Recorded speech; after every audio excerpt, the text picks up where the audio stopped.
సామెతల గ్రంథం 4వ అధ్యాయం 6వ వచనంలో ఈరోజు మనం ప్రామిస్తో కూడిన మాట మనం ధ్యానం చేద్దాం.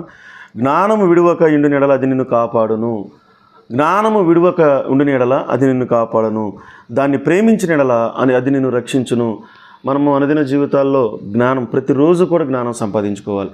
మన పిల్లల విషయాలు కావచ్చు, మన విషయాలు కావచ్చు, ప్రతిరోజు కూడా ఆ జ్ఞానం ఎలాంటి జ్ఞానం అంటే పరిశుద్ధ గ్రంథంలో కీర్తనలు, సామెతలు అనే ఈ 2 భాగాలు, ఈ సాహిత్యాలు ఎలా ఉన్నాయంటే భౌతికంగా మనం ఎలా మాట్లాడాలి లోకంలో అవన్నీ దేవాది దేవుడు పొందుపరిచాడు.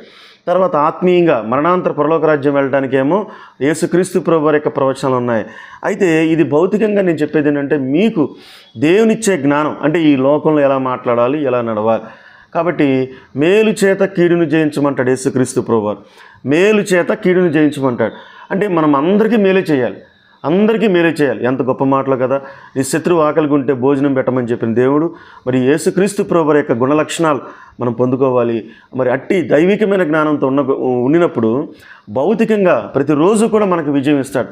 అందుకే మనం విజయం సాధించాలి. మీరు ప్రతిరోజు కూడా ఈ ప్రామిస్తో కూడిన మాట వినండి.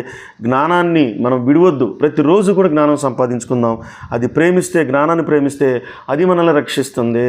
అంటే జ్ఞానం అంటే దైవిక జ్ఞానము అంటే వాక్యం. కాబట్టి వాక్యాన్ని ప్రేమించిన వాడు ప్రతిరోజు కూడా అతను రక్షించబడతాడు. ప్రతిరోజు కూడా అతను దేవుని వాక్యం చేత కాపాడబడతాడు. మన పిల్లలందరికీ, మన కుటుంబాలను కూడా అనుదిన కుటుంబార్థం జరిగించుకోండి. అంటే దేవుడి యొక్క జ్ఞానము మన పిల్లలకి తెలియజేయండి. నేను మందిరంకి వెళ్ళిన కొత్తలో ఆ సామెతల గ్రంథం చదువుతున్నప్పుడు మరి తేనెలాంటి మాటలు, దేవాది దేవుడు తేనెలాంటి మాటలు మనకు అనుగ్రహించాడు. అద్భుతమైన దాని ఏమంటారంటే జ్ఞానం కలిగిన పుస్తకము లేక పరిశుద్ధ గ్రంథము. కాబట్టి జ్ఞానం వలన మనందరి జీవితాల్లో కూడా మేలుకరంగా ఉంటాయి. ప్రార్థనాత్మతో ఉండాలి. దైవ సేవకులు పెద్దలు యేసన్న గారు చెప్తారు, ప్రార్థనాత్మతో మనం ఉండాలి. ఎలాంటి పరిస్థితులు మన మీదకి వచ్చినా కూడా మనం రక్షించబడతాము, మనం కాపాడబడతామని దేవుడి వాక్యము తెలియజేస్తుంది. నోవహు విషయంలో జరిగింది అదే కదా. అందరూ కూడా జలప్రలయం రాదు అన్నారు. ఆయనకు వచ్చిన ప్రత్యక్షతను బట్టి జలప్రలయం వచ్చింది. ఆయన కుటుంబం ఒకటే రక్షించబడింది. దేవుని జ్ఞానం ఆయన కాపాడింది. దేవుని జ్ఞానం అతను రక్షించింది. ఈ రోజంతా కూడా దేవుడు మిమ్మల్ని రక్షించాలని ఈ ప్రామిస్తో కూడిన మాట తెలియజేస్తున్నాను. జ్ఞానం, వాక్యం అనే జ్ఞానము మీ అందరి జీవితాల్లో ఉండాలని నేను కోరుకుంటూ పాస్టర్గా మీకు ఆశీర్వాదాలు ప్రకటిస్తున్నాను.